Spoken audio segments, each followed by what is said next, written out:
Hello, my name is David Brett. I'm the editor of the New Westminster Times.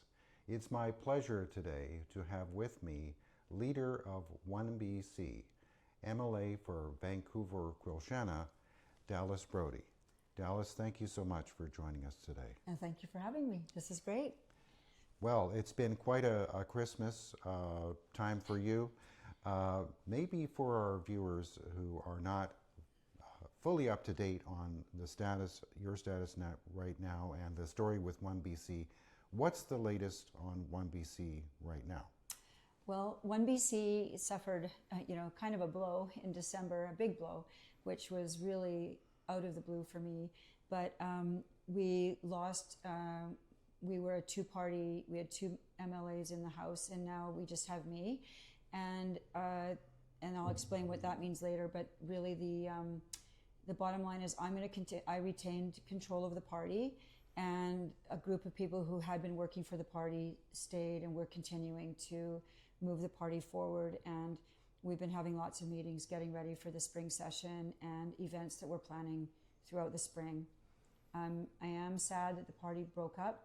I'm learning in politics, though, these things happen, and people can have different agendas and different things that they're trying to achieve. And if there's one thing about politics, if it's one thing one day, it can be a completely different thing the next day. And I'm getting used to that.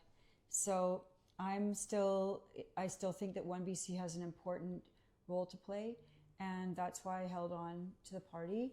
I could have said, oh, just forget it then. But we have a lot of people who have become members and have donated, and we were inundated with letters saying, please don't quit. And so it wasn't just I couldn't just decide to leave. I feel I have a responsibility, and I'm going to stay here and work as hard as I can. And you never know, maybe we'll get some MLAs to join us again. So right now we're just moving ahead. Wow. Well, it seems to be a bit of a paradox. You are incredibly popular. You're like a folk hero to many people. People are very inspired by your leadership. But yet, politically, things have not gelled like they could have. But perhaps we could talk about the bigger picture of provincial politics in BC. It seems like we're a bit of a crisis point, a turning point, if you will. How do you see the sort of landscape of politics in BC shaping up now? We have the Conservatives, who don't seem to be as conservative as they seem to be at the beginning. The NDP is becoming less and less popular, and more anger directed at them by voters.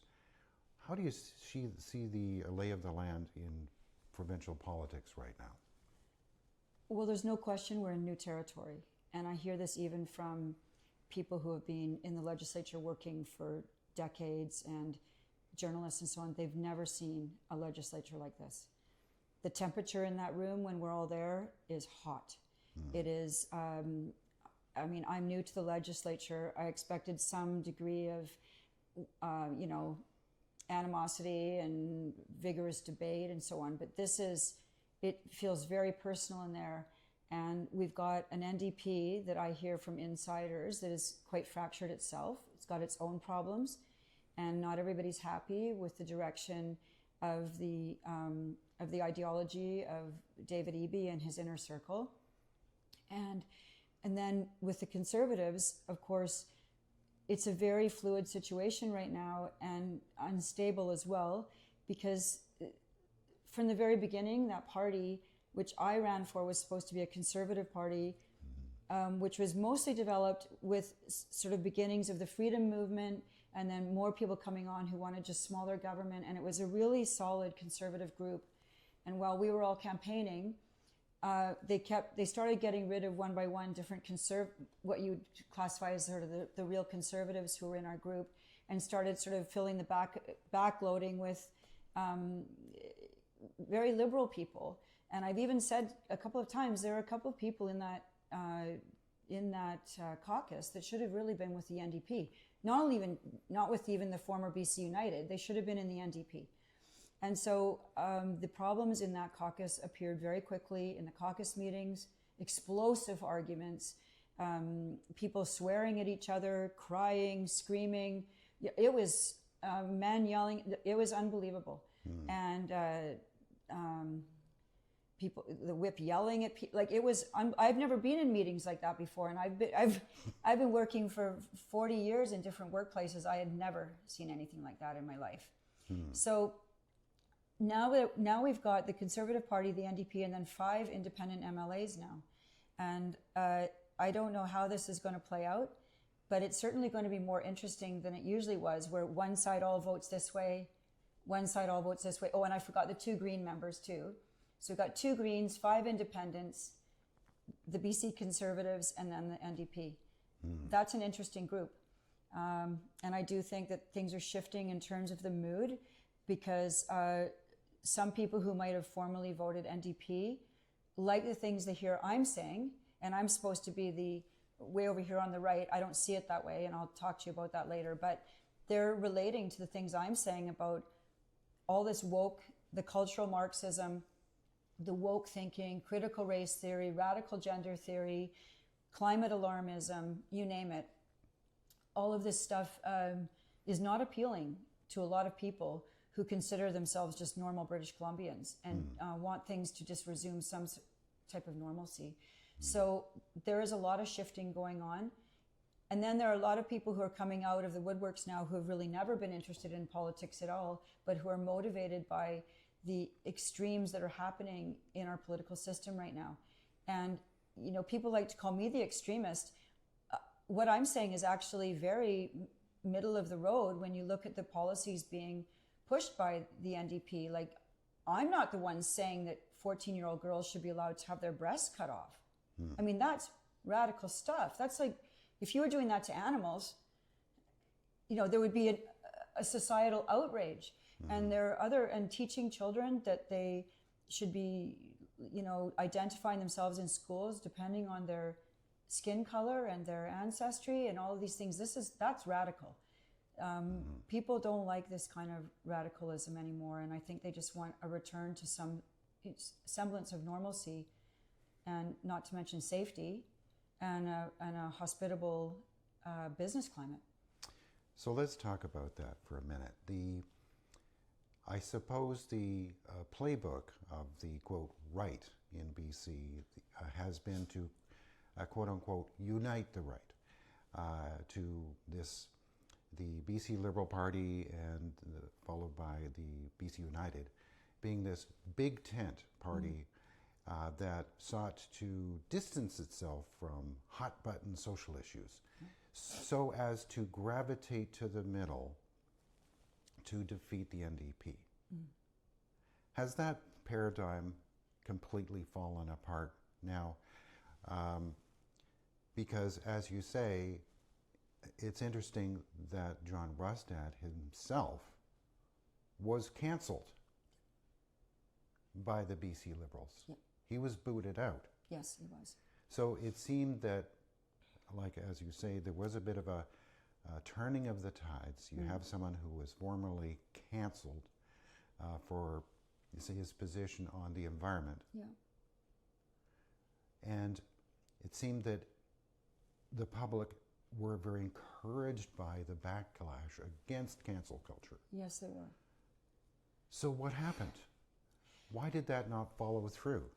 Well, I think my view is that people go in there with intentions to correct these things, but what I discovered is when you get to Victoria, very quickly you're put in a straitjacket about how you're supposed to do things.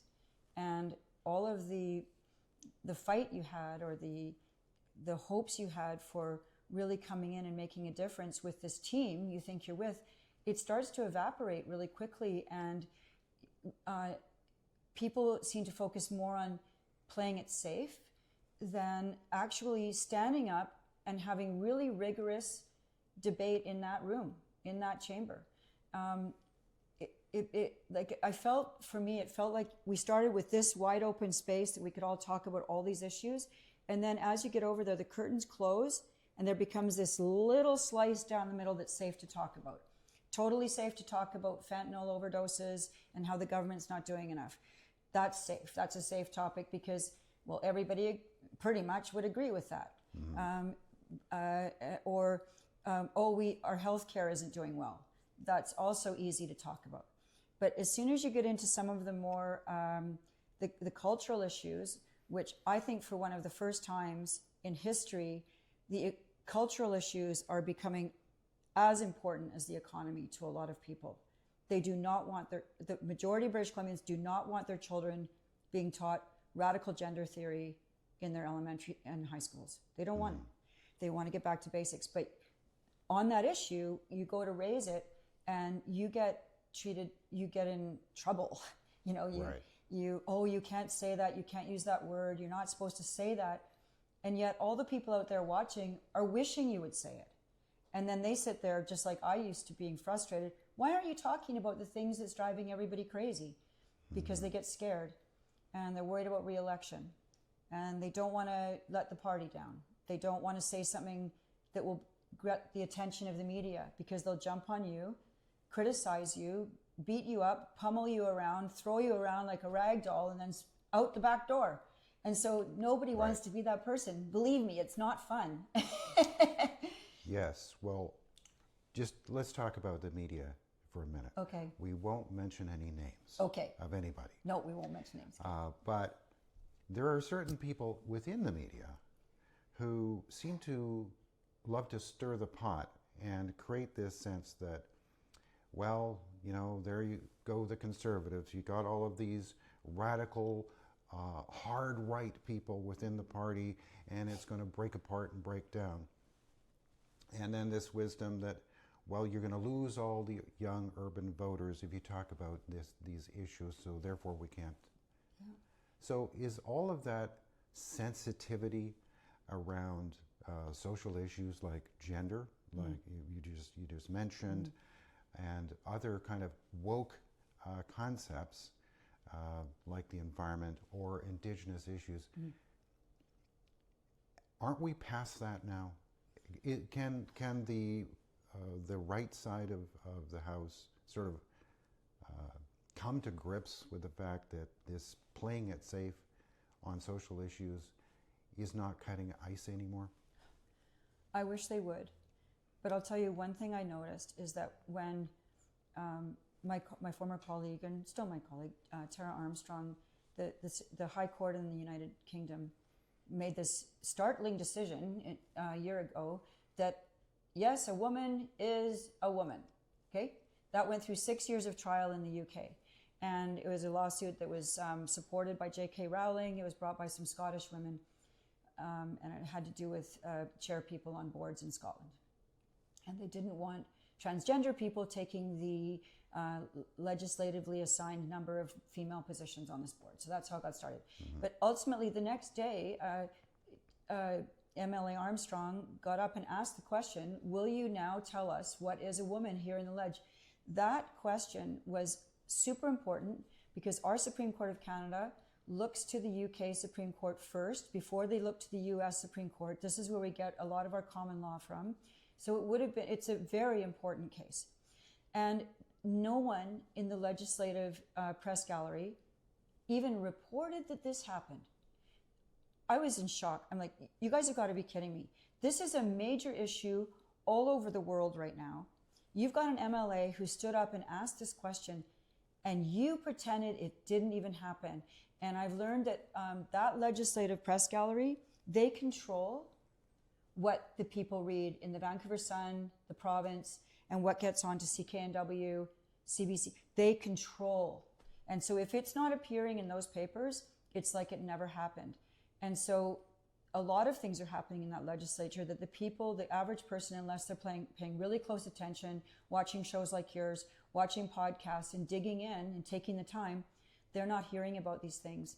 And this is super dangerous. And I didn't realize how much control that press gallery holds. I really didn't. And they are dead set against, they seem to all be dead set against one side and against I hate the right-left continuum, but I'll just say the center-right side. Yes, and maybe we could talk about your documentary for a minute, because it seems that the nerve that you're touching with the public and the has now been rattled by the Cowichan decision, the instantiation of DRIPA, and all of the land use implications of that, and its backdrop of genocide and the story of the graves, and how all of these policies accelerated under the backdrop of a story that seems to be falling apart. Yeah. Won't there be a backlash against the people that have been fanning the flames of that story if it's shown that that narrative is used to shape public policy? That it's not just about woke and unwoke, that woke ideas are economic ideas, and they are now severely, potentially impacting the economy. So where are we at starting here in 2026? Where is this going to end up? I know EB is rumored to be calling a spring election. Do you think that's real? I don't think there's going to be an election this year. I really don't. But that's just my gut instinct. And I mean, unless he's lying, he's the one who said there won't be an election this year. So, he said that there wouldn't be one. Maybe he'll change his mind on that. But I try not to worry about that, because I don't worry about things I can't control. So if there's an election, there's an election. And I'll just fight as hard as I can to keep my seat. And that's about all I can say about that. I would say, yes, there's a backlash to the 215 grave story, which so far has turned out to be completely untrue. And there needs to be a reckoning. This has now gone on for almost 5 years, 4.5, coming up on 5 years, that they've been stalling about doing the exhumations that they received money to do. This has to stop, and I don't know what it's going to take for this to happen, but when Canadians are generous, they're good people. We want a better situation for our Native brothers and sisters. Like, we're all in this country together, but people are seeing that it's not working.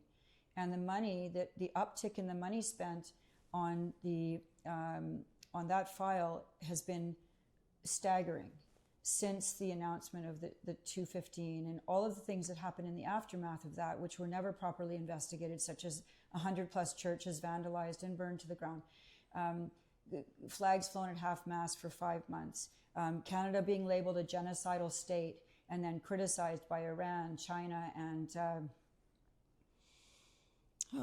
China. There was one other country that labeled us as, they all joined together and said that we were genocidal. And the New York Times publishing stories about us to, it's been outrageous what's happened in the wake of that. And publicly forcing children to shame themselves in schools now about this. I mean, the Jim McMurtry story, he had children crying in class thinking that there were 215 little kids buried in a grave who were buried by apparently other little children who were forced to bury their schoolmates. And yet no one has the names of the children. No one knows who they are. There's been no names, no identification. And now it's been 4.5 years. That band alone received $12.1 million to engage in the digging, and no digging was done, but the money was spent. My position on this has been consistent, that the money needs to be refunded with interest now.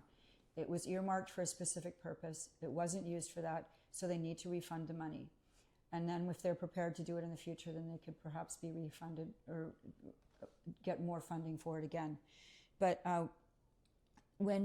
it's like with anyone, when you tell a lie, you lose credibility, and this is the problem, and they keep building on it. And in our documentary, I did an interview with a Canadian scholar named Tom Flanagan, who has been an author of two compilation books of articles about the graves or the non-graves. And he explained in the documentary that I said, why are they holding on to this? Why don't they just say, look, we've made a mistake.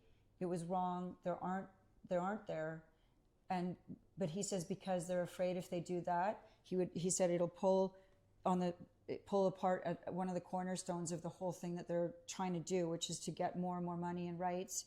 It'll pull it all apart. But my position is the longer you hold on to this, the more credibility you're losing with each day you refuse to acknowledge this. And I think the band needs to apologize. They've demanded my resignation. I'm like, no, I think you should resign. I'm not the person who's lying. And I have never tried to trick Canadians or tried to extract money out of the public funding for something. So why should I resign? I've been elected. If I don't get elected again, that's one thing. But I've been shocked by the behavior of officials in this province. And there again, mainstream media still won't talk about it. It's like they won't really say it. They've switched the wording from bodies to anomalies, potential anomalies, potential, but nobody will just come out and say, we have to say this, there are none. So we have, if I may mention another paradox. Yes. Not only what you're saying, the way you're saying it is resonating with huge swaths of the citizens of the province of BC. Mm-hmm. And the facts are bearing out what you're saying. You know, if you look at the facts, you're a lawyer, mm-hmm. and you talk about the facts and the importance of facts. Yes. Nothing you've said is non-factual. So in the face of that, the attacks against you have been vicious. And there's a sort of playbook that, well, if you go against this particular narrative, it's because you're racist, white supremacist, denialist, a residential school denialist. And that is yet another whole dimension to this.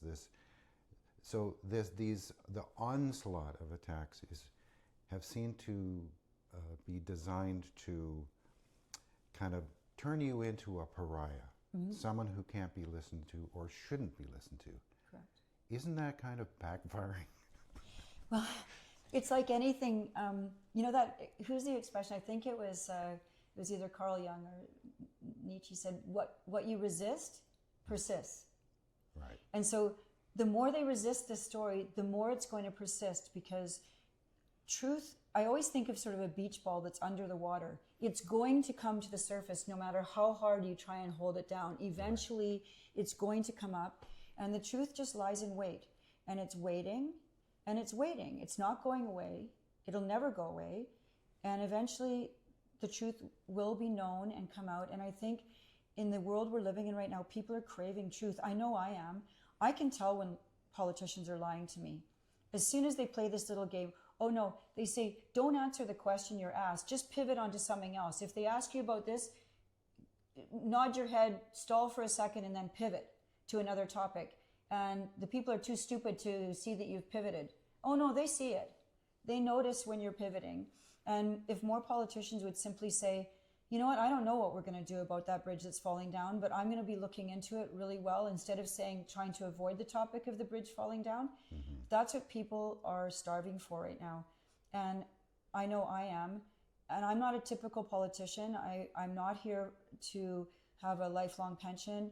I'll run again for election as best I can, but if I don't get elected, it won't be the end of my life. I will say I've done my best and I'll go on. But I think a lot of people get there and they don't want to let go of the prestige they feel. There's a pension you get if you manage to win 2 terms, and it's a big pension. It's like 75% of what you're earning on your top earning year as an MLA, and it kicks in at 65. That's a long time if you live to be 100. Mm-hmm. And so I think that people like me are wanting honesty, even if it's bad news. Mm-hmm. And I think Canadians are really forgiving of that. But when they think they're being tricked and lied to and cajoled into things and what they used to call them weasel words that politicians use, all the weasel words to get around the tough things, they don't want to hear that anymore. They just want straight talk. This is the way it is. We need to fix it. And that's that. And there are quite a few topics that they don't want to discuss. In BC, probably the hottest potato of all, as I've experienced, is this land claims issue. And of course, I was originally thrown out of caucus for mentioning the fact that there were 0 bodies found at Kamloops. And then I went on a podcast after that, and I was talking about the problem with today where all truths are considered to be equal truths. And of course, this is straight up cultural Marxism. You can look it up. This is what they do. It's postmodern theory. Modern theory was where there was a truth that there was a belief that there is a truth that we can all accept. Like gravity is 9.1 feet per second or inches per second or whatever it is, and 1 mile is, what is it, 5,280 feet. We knew some truths. This is a truth, but now that's modernism, and that we could accept certain truths were accessible to everyone, and they were true. Postmodern thinking is that no, there can be many truths. Your truth, my truth, the cameraman's truth, anybody's truth, and they're all of equal truth, and that you can't dispute it. But we all know that even if you think something's 2 feet long and I think it's 3 feet long and someone else thinks it's 2.8, eventually we bring out the measuring tape and find out how wrong it really is, and then we all have to say, okay, it's 2.3 inches, and that's the truth. But that in that podcast, I was saying that we're in this my truth, your truth, grandma's truth, and I said it, and then that's where I got in big trouble because they took that podcast, they shortened it down, and they pinched it down. They altered the video down into this really short clip, and they sped it up so that I sounded really mean and brash, and I was told that I was insulting residential school survivors, but I didn't even know what they were talking about because I had never mocked residential school survivors or graduates. I prefer to call them because I don't like the use of the word survivor. I think we can talk about that if you like, but I was really talking about the postmodern cultural Marxist trend that says all truths are equal, but they're not. We know that. Well, let's talk about that word survivor for a second. Okay. When you were discussing how you were caught out because of a tone of voice or some turn of phrase on a Zoom call, there was someone else in the BC NDP who got the same treatment, Selena Robinson. Oh, yes. And this kind of track record of the NDP, they like to use the phrase racist, white supremacist, but they also have been vocal supporters of the kind of pro-Palestine movement. Yes, they have. And many of the rallies that are held across Vancouver and throughout the province, we now know were organized by a terrorist entity called Samadoun. And there seems to be blatant anti-Semitic rhetoric in the streets. Yes. And we know that Nazi Germany was a real white supremacist country. Yes. So, but yet the label white supremacy gets put on you. It's been put on me just because of our journalism. Yeah. We're actually out there at the rallies and saying, well, are these people pro-Palestine? Are they pro-Hamas? So it's another paradox where this fascist charge, anyone who doesn't agree with gender ideology, fascist. Correct. So all of the Holocaust imagery that is now associated with residential schools, isn't that really just kind of downplaying the actual Holocaust? So we're in this kind of weird upside down world where these labels are put on people and the media kind of just goes along with it. It's disgraceful. Yeah. It's absolutely disgraceful. I've been through death camps in Poland. I've stood in a gas chamber. I've seen the torture chambers. I've seen the shooting walls. I've seen the piles of hair. And I can barely even talk about it. It's so repulsive and it's so scary. And I don't like Survivor. is a term for someone who survived a slaughter, a Rwanda, or someone who escaped from a burning fire, like people who maybe survived the World Trade Center. Like, not for people who graduated from a boarding school. By saying that, am I saying nothing happened there that was wrong? No. I went to high school, public high school right here in Quilchena in the 60s and 70s, and there was abuse at my public high schools. There were teachers molesting boys. There were teachers in my high school having sexual relationships with girls in grade 8, 9, and 10.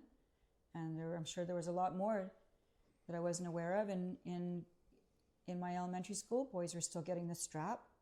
Nobody wanted to go to the principal's office, but it was kind of we're like, uh-oh, Jamie's going again. It's like, but it wasn't like, you could say I survived high school. I survived elementary school, but it was the way things were, and there's abuse going on right now in schools, just like that. And there are children being bullied right now, and there's abuse going on. Are they surviving, or are they simply going through school and nothing's ever going to be perfect? My dad was sent to a boarding school when he was 7. That's pretty little. And he didn't like it. And, he didn't like to talk about it, so much. But he said stuff went on there that he just didn't want to talk about it. We didn't. But, and school was in North Van. His family lived here. And I think his mom was just sick and couldn't handle having 3 boys at home. So they were all sent off. And then there were the 100,000 home children from Britain who came over, who were just scattered amongst Canada and forced to work. Like, there's been a lot of stuff in our history that's been painful, but to use words like survivor, to me, is a disgrace to Holocaust survivors and the families of Holocaust survivors, because, the horrific nature and how can you even describe it? It was just so horrific. The actual engineering and creation of death machines. I mean, come on now. And this new proposed legislation of Lee Gazen's Bill 234, I think it is, the Residential School Denialism Act. It seems the wording of that proposed act is just a cookie cutter of the wording that is applied to Holocaust denialism. So I guess, doesn't it seem like a form of abuse to be labeled white supremacist or kind of compared to the Nazi regime? Because that's, to me, what that phrase, residential school denialist, is directly comparing people like yourself to Nazis. Yep. On one hand, you have the victims of the genocide, and on the other hand, you have the people perpetrating the genocide. So this parallelism is stark. How is it as a society, and the media is tolerating this uncritically? Well, the media, I don't know why they do this. I don't know why they allow it to happen. I mean, CBC is just whack job left. Like, forget about CBC. It is just a hopeless case. But the rest of them, I don't know how they live with themselves, actually. I don't know why they're not calling it out at every turn. I mean, it's absolutely ridiculous. I mean, to call people like you and me white supremacists. They called Drea Humphreys a white supremacist. I mean, she's been called a racist for investigating she's a Rebel News reporter. I'm sure you've seen Drea's work before. It's impeccable. And she was one of the first journalists to ask some questions about the graves. A journalist's job is to dig into these stories, not take sides. Their job is to go and do reporting, not just sit in their desk, look at social tweets, and decide who they like and don't like. But that's what they're doing now. They're just lazy, lazy, lazy. How often do they even leave their desk down there, go out, hit the streets, and go get a story? No. They wait for a police report to come in. 6 murdered or 6 dead in a fire, and they just type it up and then go home. They don't really go out, hit the streets, and find out and dig and find out what's going on. I shouldn't have had to do, OneBC shouldn't have had to do that documentary. That should have been done by the Fifth Estate or W5. They have all the equipment, the background, the ability. This was a lot of work for me. I've never done a documentary before, which, by the way, I wanted to say the first opportunity, we've got the full budget in now, and we spent just under $33,500 on that documentary. Yeah. Well, so that's news. That's news. It's been all over the media that the figure $650,000. Do you know where that came from? Where did that come from? We, as a caucus, we had a budget for Tara, me, and the team. When you get two people, we got a budget of $671,000 to run our OneBC caucus. Like the Green Party gets that too. So they have Jeremy and Bob have $670,000 to work with as well, so they can hire staff, get research done, and so on. So they started saying that was our budget, and people started saying we spent our entire budget on the documentary. And like, how crazy is that? Oh, so we paid nobody else? We didn't pay our ledge assistant, we didn't pay our researchers. We spent only just under $33,500 on the documentary. We traveled in a van, 6 of us, around the province, saving money. We stayed at the cheapest hotels. We all paid for our own meals. The photographer did it for free. The most expensive part of it was the editing, because we had to pay a good editor to help us, and he was a masterful and very experienced person. So, I think that I would say the public of BC got its money worth on that one, much more than they do on most other files over in the legislature.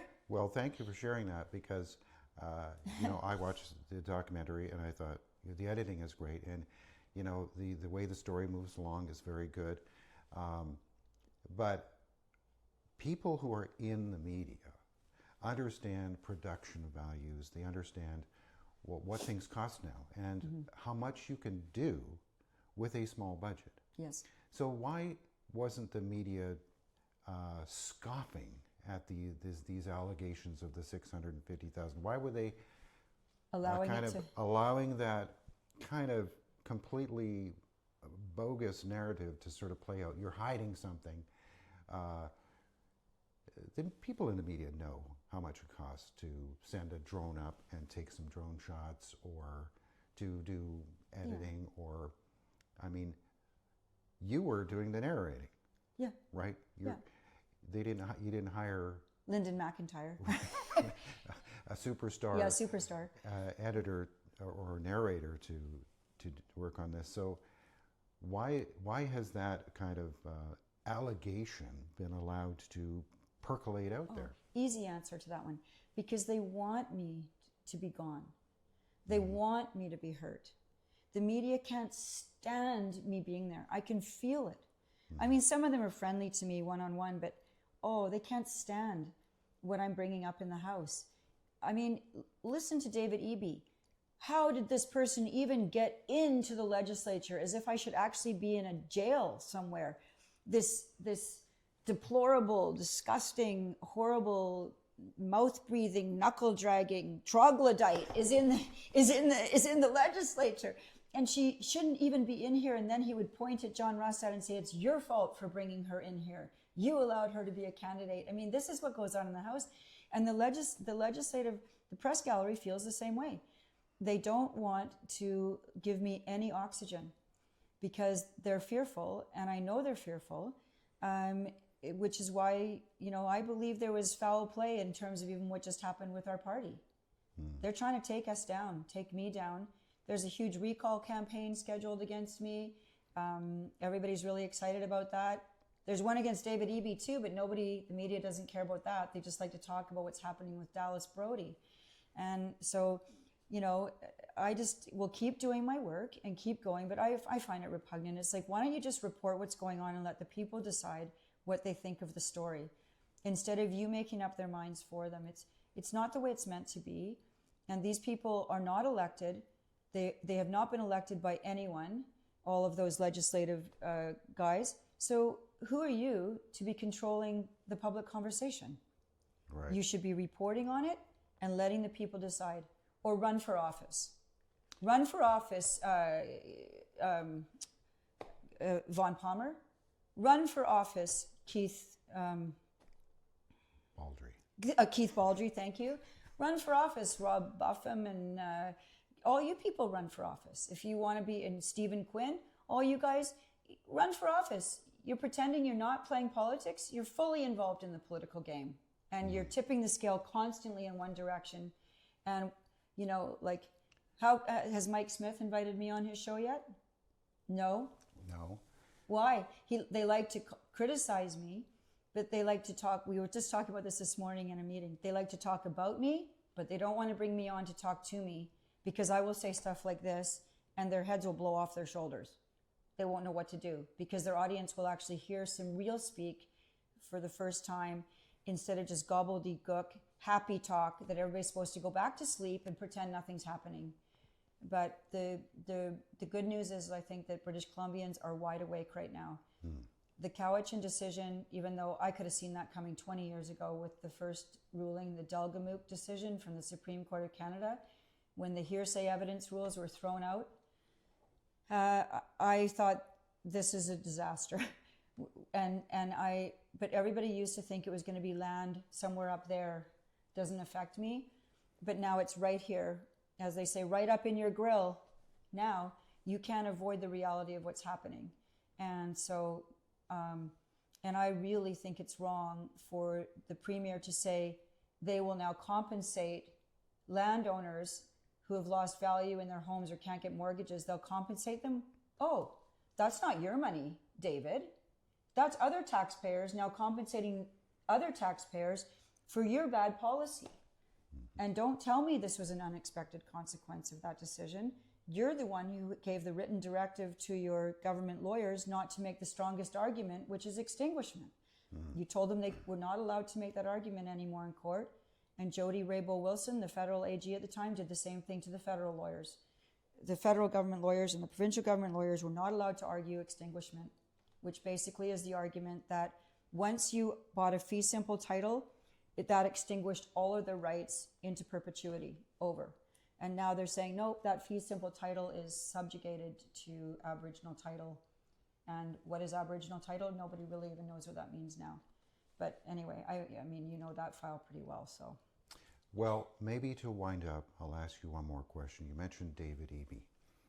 And, you know, a bit of history for, you know, some of our younger audience might not remember Glenn Clark, the NDP Premier of BC in the late 90s. He was forced to resign in disgrace over, they call it Casino Gate, where he got a deck built. Gun Lake. It was up at Gun Lake, remember? He had a deck built, and then Ujjal Dosanjh ended up running, and in 2001 election, the NDP suffered one of the greatest collapses in the history of Canadian politics. They were reduced to 2 seats.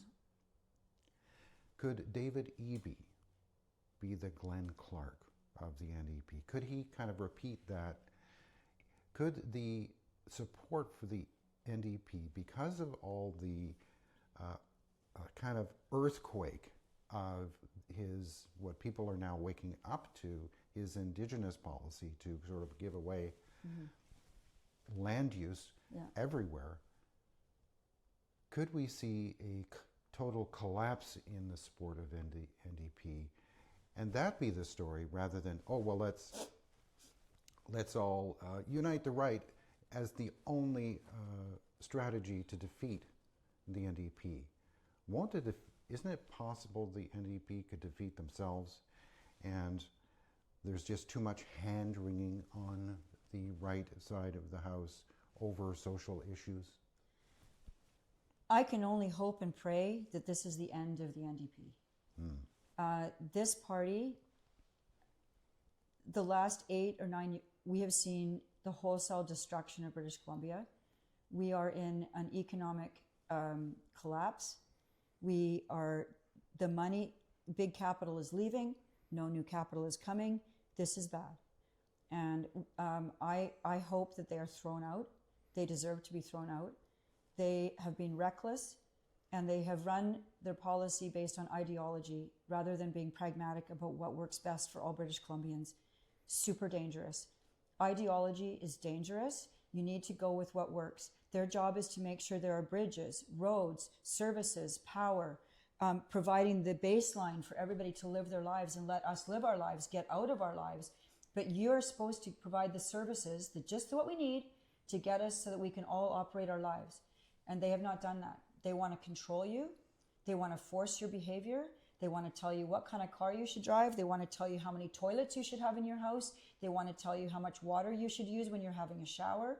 They want to tell you what you're allowed to raise your rents for in your basement suite. And they're doing all of this. And this is where people need to understand that this is a controlled, they're seeking more and more centralization of control and removal of individual rights. And we are in a very dangerous predicament. And the worst of all is they've created a hostile business climate in British Columbia with the strangulation of our resource extraction through environmental consultations that go on for years and cost a fortune for businesses. And the Indigenous consultations, which come on top of the environmental consultations, which is more environmental, and it just goes on. And, what would you do? You'd give up after a while and say, forget it, I'm going to Chile, or I'm going somewhere else to do my mining. And so I hope they get thrown out, and that should be the focus. I've never seen such trickery in government. They hide a lot of what's going on. There are agreements being negotiated right now in secret, and the new Freedom of Information rules are super dangerous. I don't know if you know about this part, but any information will now be completely redacted if it involves any aspect of Indigenous matters, which is almost every file in BC. Mm-hmm. So you can't see anything that has to do with Indigenous negotiations. So you're not allowed to know anything. And the deals are being negotiated now. The first one, one of the first ones that rolled out was the Seashelt area. Just rolled out. You're now under a joint decision-making authority, this whole area, Nelson Island, Pender Harbor, all of these areas. Then the second one with the Squamish covering all of Howe Sound and Gambier and parts of Keats Island, and it goes on and on. So, I mean, people are being hit with these fait accomplis. And there's no way to roll it back once it's done.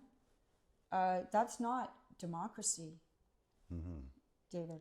No. That's not democracy, and we are losing, and we haven't even started into allowing the WEF and the WHO and the UN and all these other organizations to come in here, and the Tides Foundation, to get involved in our affairs. British Columbia needs to be run by British Columbians and the people who work hard here and are trying to make a go of it and raise their families. That's what I think, and we need prosperity for all of us, right? Yes, one last point. Okay. I said that was the last point. That's okay. But you really touched on something important there, and that's resource extraction. Yeah. David Eby has been in the media, and now I believe he's in India, and he's pounding the desk about resource extraction, all these big mines we have, all of the LNG potential, all of this, all of the resource advantage we have. Yes. But isn't it true that they opposed all of those projects previously?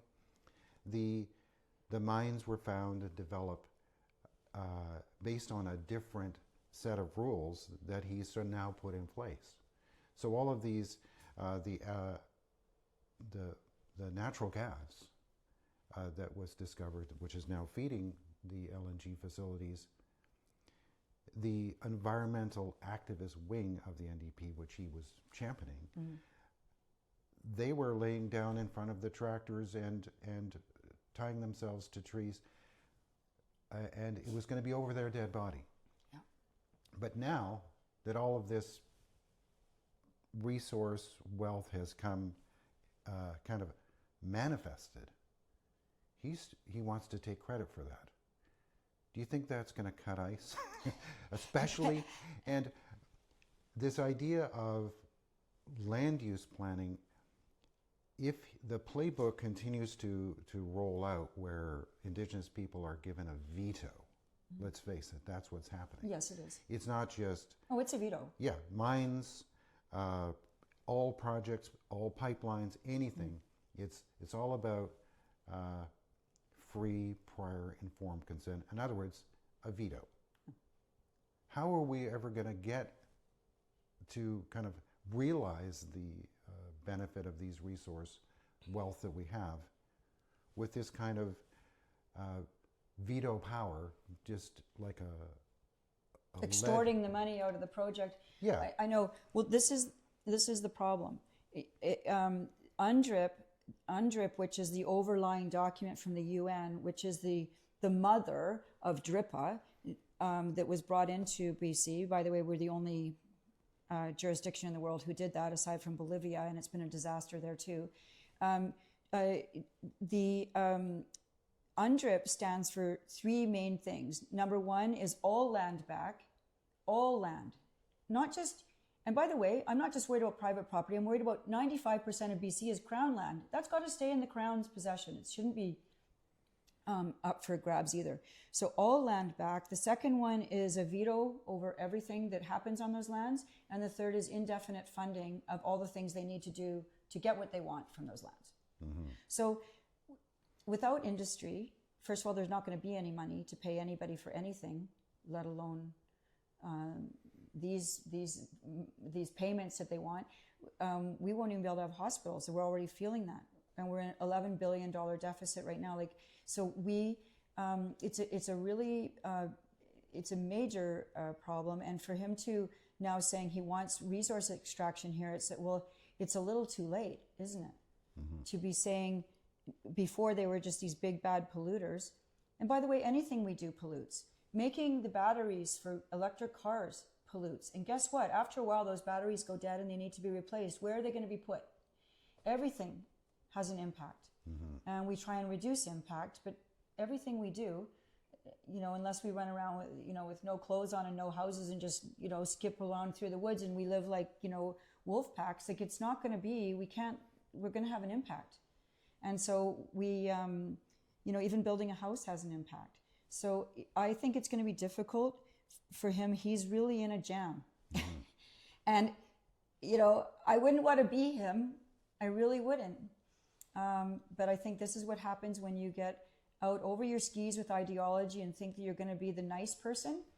Because let's face it, it's easy to give things away. That's a nice thing to do as a politician, isn't it? I'm so great. I just gave you 100,000. I gave you 2 million. I did it. I get my name on a plaque. The Haida Agreement, he was beaming with pride. Yeah. Handing over correct. A massive chunk of the And profits. so he got a day of feeling good about himself. But people are saying, wait a second here. What is going on? And I know that there's a movement. I believe it's going to happen. They're going to propose a new name for British Columbia because there's the reconciliation, but the dark underbelly to this are two things called decolonization and indigenization.